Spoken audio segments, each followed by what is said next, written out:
Hello, buddy. Welcome back to the Tin Man Score channel. I'm your host, Jeff the Tin Man Taylor, and today I'm reacting to my third and final Midnight Nightmare video for you guys, and this was titled Four Disturbing True Craigslist Horror Stories. So without further ado, I'm going to turn these lights off, move the camera up here for you guys, and let's get this reaction on the road and in the bag, shall we? Okay, here we go. I've always loved finding unique pieces of furniture, and Craigslist has been my go-to place for bargains. One evening, as I was scrolling through listings, I came across an antique dresser that caught my eye. It was beautiful, ornate carvings, solid wood, and it was priced unbelievably low. I couldn't resist. I contacted the seller immediately. Her name was Mrs. Whitley, and she seemed friendly enough over the phone. Yeah, I would agree that finding ornate furniture that has a lot of wood carving in it would be expensive, but you find it on Craigslist or some other site for a lot less than what it was originally listed for, that's a steal. And the person selling it sounds nice, but you never know what is the catch behind this old ad listing. But anyway, let's continue and see what happens next, shall we? She explained that she was downsizing and needed to sell some old furniture quickly. We arranged for me to come over the next day to see the dresser in person. The following afternoon, I drove to her apartment in an older part of town. The building was a bit run down, but it had a certain charm. I buzzed her apartment, and she greeted me with a warm smile when I arrived at her door. Mrs. Whitley was an elderly woman, small and frail, but her eyes were sharp and alert. "Come in, dear," she said, stepping aside to let me in. "The dresser is right this way." I followed her down a narrow hallway lined with old photographs and paintings. The apartment smelled of mothballs and dust, adding to the sense of stepping back in time. I wouldn't judge because she's an older lady, probably don't know how to take care of an apartment or a house by herself anymore. But I'd be making sure not to breathe in all that dust. But if I was there grabbing that dresser and got out of there, I would feel kind of glad that I was helping the old lady out to downsize a little bit. The living room was cluttered with furniture and knickknacks, giving it a cozy but slightly eerie feel. "There it is," she said, pointing to the dresser in the corner. It was even more beautiful in person. I walked over to inspect it, running my hand over the smooth wood. As I opened the drawers, they moved effortlessly, revealing velvet-lined interiors. But when I reached the bottom drawer, it felt unusually heavy and jammed. "Let me help you with that," Mrs. Whitley offered, coming over. She tugged on the drawer, and it finally slid open. What I saw inside made my blood run cold. There, nestled among some old linens, was a small, mummified figure. It looked like a child, its skin shriveled and darkened with age. I stumbled back, my heart pounding in my chest. What is that?" I stammered, pointing at the horrifying sight. Mrs. Whitley's expression shifted slightly, but she maintained her composure. "Oh, that? It's just an old doll, dear. It's been in the family for years." But something about the way she said it didn't sit right with me. I don't think that would be a doll. To me, that sounded like a mummified baby. Oh man, that's creepy. I'd be like, Mrs. Whitley, if you want that, take it. Okay, because I'm not taking this dresser out of here with that in it. The figure looked too real, too human. I felt a wave of nausea and fear. I don't think I can take the dresser," I managed to say, backing towards the door. "I'm sorry. I have to go." As I turned to leave, Mrs. Whitley's demeanor changed completely. Her warm smile vanished, replaced by a cold, calculating look. "You've seen too much," she said, her voice low and menacing. I bolted for the door, adrenaline pumping through my veins. I could hear her footsteps behind me, but I didn't dare look back. I flung the door open and raced down the hallway, out of the apartment, and into the safety of my car. I drove straight home, my mind racing with fear and confusion. What had I just seen? And why was she so desperate to keep me from leaving? When I got home, I called the police and reported everything. The officers took my statement seriously and went to investigate Mrs. Whitley's apartment.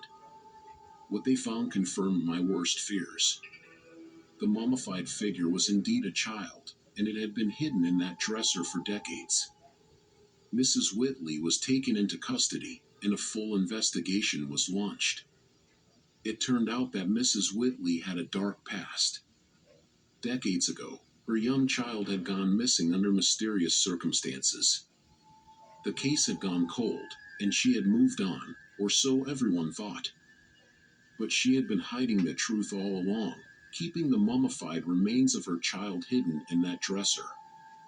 The news shocked the community, and it left me shaken to my core.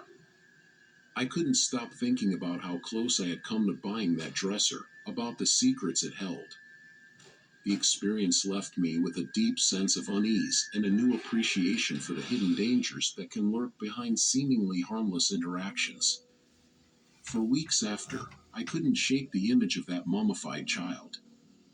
I had nightmares about Mrs. Whitley chasing me through her cluttered apartment, her eyes cold and menacing. I stopped using Craigslist for a while, too fearful of what other horrors might be lurking behind innocent listings. I tried to move on, to put the incident behind me, but it wasn't easy. Every time I passed a piece of antique furniture, I felt a chill run down my spine. I started researching similar cases, trying to understand how something so horrific could go unnoticed for so long. The more I learned, the more I realized how many dark secrets could be hidden in plain sight. One day, I received a call from the detective handling the case.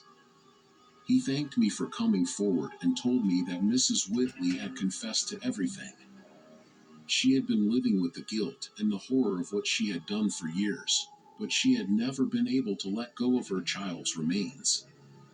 The detective assured me that justice would be served, but his words did little to ease my mind. The experience had changed me, leaving a permanent mark on my soul. I had looked into the eyes of pure evil, and it had stared back at me with a calm, almost serene expression. Yeah, I cannot believe that a mother would fake the disappearance of their child and have him secretly hidden inside a dresser for all these years. And then she was trying to sell the dresser to get rid of evidence, but if she opened up the dresser when she got it home and saw that, she would have been calling the cops. But then Mrs. Whitley probably would have been lying about she didn't know nothing about that being in the dresser. She is one twisted old lady. I just hope the good old Lord can forgive this woman if she says she felt guilty about what she done. But I'm just glad that this other person that was buying the dresser did not get hurt by her, because it seemed like she wanted to kill them just so the word won't get out that the baby's corpse is in the dresser. But anyway, let's get to story number 2, shall we? Driving for a rideshare service had always been an easy way for me to make some extra money. I enjoyed the freedom of choosing my hours and the interesting people I met along the way. But one night, I had an experience that still haunts me. It was a chilly autumn evening, and I had been driving around for a few hours. Okay. The streets were quieter than usual, and I decided to check Craigslist for any rideshare requests. That's when I saw an ad from someone needing a ride to a remote location about an hour away. Okay, right there, I would not even use Craigslist to pick up people in my car, because you never know if they're going to be mentally insane individuals or people that just want to straight up rob you once you get to a destination. It's very risky indeed. The payment offered was generous, and I figured it would be an easy trip. I replied to the ad and soon received a response from someone named Tom. He seemed normal enough in his messages, and we arranged for me to pick him up at a nearby park. It was late, but I needed the extra cash, so I agreed. When I arrived at the park, it was deserted. The only light came from a flickering street lamp near the entrance. I felt a twinge of unease, but brushed it off. I texted Tom to let him know I was there, and a few moments later, a figure emerged from the shadows. Tom was tall and thin, wearing a long coat and carrying a large, old duffel bag. He approached the car slowly, his face partially obscured by the collar of his coat. I rolled down the window and greeted him. "Hey, you must be Tom. Need a lift?" I said, trying to sound friendly. He nodded and gave a tight smile. "Yes, thank you. It's quite a distance, so I appreciate it." Tom got into the back seat, placing the duffel bag on the seat beside him. As we started driving, I tried to make small talk, but he was mostly unresponsive, giving only short, vague answers. Right off the bat, if you see somebody wearing a long coat and carrying a huge duffel bag, it'll give me signs that he's up to no good. And also, if he don't give good answers while you try to small talk all the way to your destination, then he seems like he's not the talkative sort and might be dangerous. And if you take him off, he might say, "Just keep driving." But I got a bad feeling that he might have a dead corpse cut up in that duffel bag instead of clothes. The silence in the car became increasingly uncomfortable, and I noticed a strange smell coming from his back. It was faint but unpleasant, like something rotting. I decided to ignore it and focus on the road. As we drove further out of town, the streets became darker and more desolate. The GPS directed us onto a narrow, winding road surrounded by dense woods. The sense of isolation grew stronger, and I felt a creeping sense of dread. After about 30 minutes of driving, Tom finally spoke up. "You must meet a lot of interesting people doing this job," he said, his voice oddly distant. "Yeah, you could say that," I replied, trying to keep the conversation light. "But it's mostly just regular folks needing a ride." He chuckled softly, but there was no warmth in it. "You never know who you might be picking up, though, do you?" The statement hung in the air, and I felt a shiver run down my spine. I glanced at him in the rearview mirror and saw him staring out the window, his face expressionless. I tried to focus on driving, but my mind raced with uneasy thoughts. As we continued, the strange smell from the duffel bag grew stronger.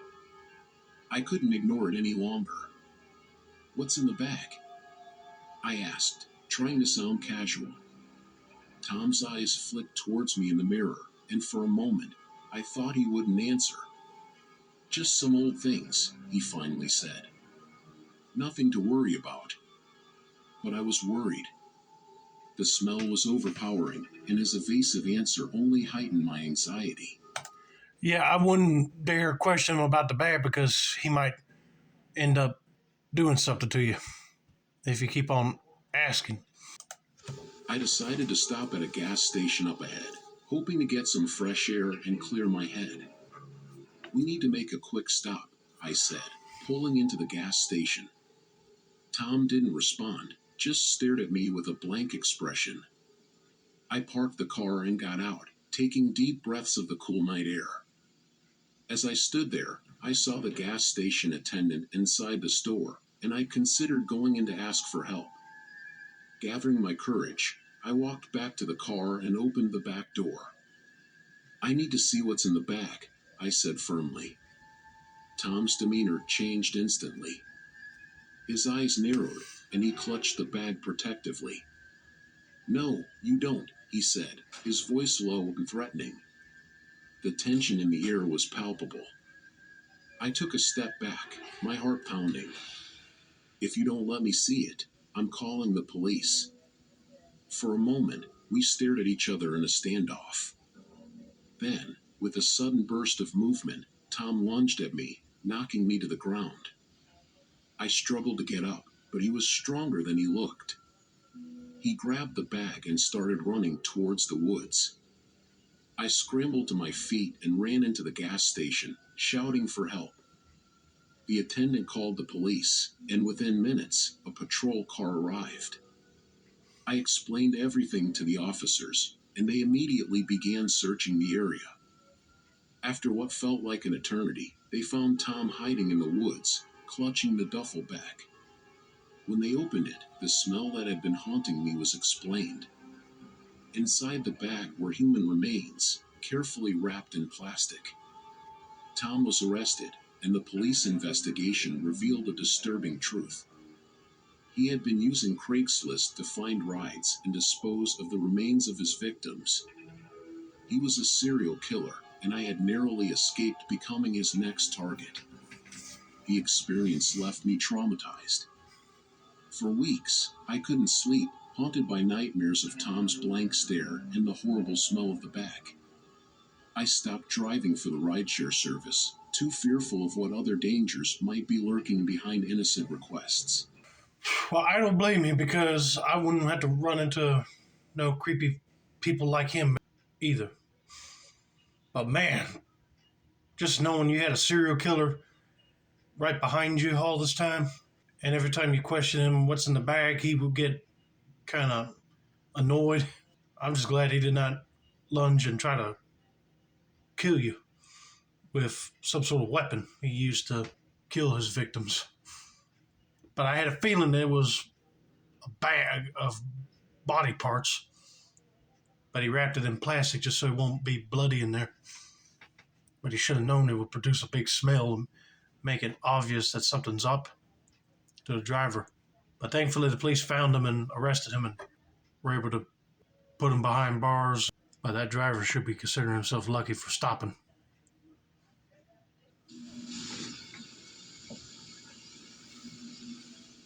When I first moved to the small town for a new job, I was excited about the fresh start. Finding an affordable place to live was my top priority, and I quickly turned to Craigslist. After a few days of searching, I found a room for rent that seemed perfect. The price was right, and the ad mentioned a charming old house owned by a sweet elderly woman. I contacted the landlady, Mrs. Wilkins, and she responded almost immediately. Her voice on the phone was warm and welcoming, and she invited me to come over that weekend to see the room. Yeah, if I was looking for a room to rent, I'll know to trust the old sweet innocent lady because sometimes there's always men that rent out rooms and they could be more tougher if you're like way behind on rent. At least a lady would be more innocent and sweet and cut you some slack a little if you're behind. But let's just see how this story goes, shall we? She even offered to make tea and show me around the property. I accepted, feeling relieved that my housing search might be over. That Saturday, I drove to Mrs. Wilkins' house. It was a quaint, two-story home, tucked away on a quiet street. The front yard was well kept, with blooming flowers and a neatly trimmed hedge. As I walked up to the door, I couldn't help but feel a sense of calm. Mrs. Wilkins greeted me at the door with a smile. She was a petite woman with silver hair neatly tied back in a bun.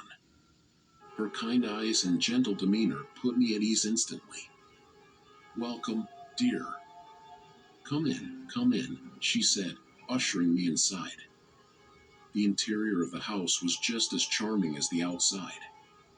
It was filled with antique furniture, lace curtains, and the smell of freshly baked cookies. Mrs. Wilkins led me to the kitchen, where she had laid out a plate of cookies and a pot of tea. We chatted for a while, and she told me stories about the town and the history of the house. Eventually, she showed me the room I would be renting. It was cozy and well furnished, with a large window that let in plenty of light. I felt comfortable and decided to take the room. The first few weeks went by smoothly. Mrs. Wilkins was an excellent host, always offering homemade meals and asking about my day. I settled into my new job and started to feel at home. But slowly, things began to change. One night, I was lying in bed, trying to fall asleep, when I heard a faint creaking sound. At first, I thought it was just the old house settling, but the noise continued, growing louder. It sounded like someone was walking around upstairs. I brushed it off, telling myself it was just Mrs. Wilkins moving about. But the next night, the noises returned, this time accompanied by soft, unintelligible murmurs. I couldn't make out the words, but it sounded like a conversation. My curiosity got the better of me, and I decided to investigate. Yeah, I'd be kind of curious too because I'd be wondering, is this Wilkins having a conversation with someone else, but they're trying to be quiet about it? I don't know, just something sketchy here. I tiptoed out of my room and up the stairs, careful not to make any noise. As I reached the top of the stairs, the murmurs stopped abruptly. The hallway was dark, and the only light came from a faint glow under Mrs. Wilkins' bedroom door. I stood there, heart pounding, trying to decide whether to knock or retreat to my room. Suddenly, the door creaked open, and Mrs. Wilkins appeared, her face pale and her eyes wide. "Oh, dear, did I wake you?" she asked, her voice trembling slightly. "No, I just heard some noises and got curious," I replied, feeling a bit embarrassed. She smiled weakly and said, "I'm sorry. Sometimes I talk to myself when I can't sleep. It's an old habit." I nodded and returned to my room, but I couldn't shake the uneasy feeling. Over the next few days, the strange occurrences escalated. I would find doors slightly ajar that I was sure I had closed, and items in my room seemed to move on their own. Mrs. Wilkins' behavior also became more erratic. She would often appear in the hallway outside my room, watching me with a strange intensity. One evening, I came home to find the front door unlocked. I walked in cautiously, calling out for Mrs. Wilkins. There was no answer. I searched the house, growing more anxious with each empty room I checked. Finally, I reached the basement door, which was slightly open. A chill ran down my spine. I descended the creaky wooden steps, the basement growing colder and darker with each step. The air was damp and musty, and a single bare light bulb hung from the ceiling. In the corner, I saw Mrs. Wilkins hunched over something on the floor. She was muttering to herself, her back turned to me. "Mrs. Wilkins?" I called out softly. She didn't respond. I took a step closer and saw that she was kneeling beside a small chest. Inside the chest were various items, including old, blood-stained clothing and what looked like a small, rusted knife. My heart raced as I realized the gravity of what I was seeing. Suddenly, Mrs. Wilkins turned to face me, her eyes wild. "You shouldn't be down here," she said, her voice low and menacing. Fear surged through me, and I backed away slowly. "I'm sorry. I didn't mean to intrude," I stammered. She stood up, clutching the knife. "You need to leave now," she said, taking a step toward me. I turned and bolted up the stairs, my heart pounding in my chest. I ran out of the house and jumped into my car, fumbling with the keys in my panic. Finally, I started the engine and sped away, my mind racing with fear and disbelief. I drove straight to the nearest police station and reported everything. The officers took me seriously and followed me back to the house. When we arrived, Mrs. Wilkins was gone. The house was eerily silent, and the basement door was closed. The police searched the house and found the chest, just as I had described. They launched an investigation, and it turned out that Mrs. Wilkins had a dark past.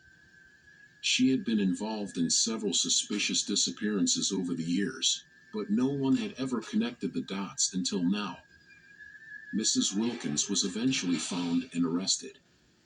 The news of her arrest shocked the small town, and many people came forward with their own unsettling encounters with her. I moved out immediately and found a new place to live, but the experience left me deeply shaken.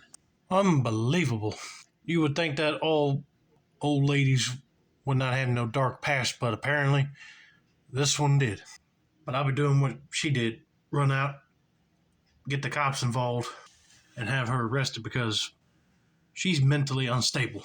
So it seemed like she was involved in murdering some people and then hiding their articles of clothing in that chest with the knife that she used. Man, that's creepy. But thankfully she was caught and put behind bars. But always trust your gut. If your first few nights staying in a boarding house with the landlady is off putting, then you might want to start searching for another place to stay and also get the police to investigate that person just to keep your mind at ease. And if they find out some dark, shady stuff, then you'll be glad that you're out of there.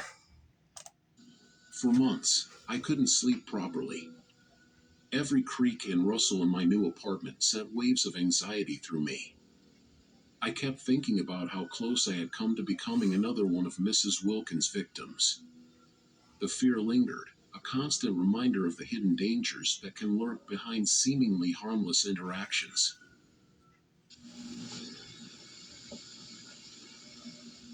Finding a job had become an urgent necessity for me. I had bills piling up and no steady income. So, when I stumbled upon a job listing on Craigslist offering great pay for minimal work with flexible hours, I jumped at the opportunity. The job was advertised as a clerical position at a small company.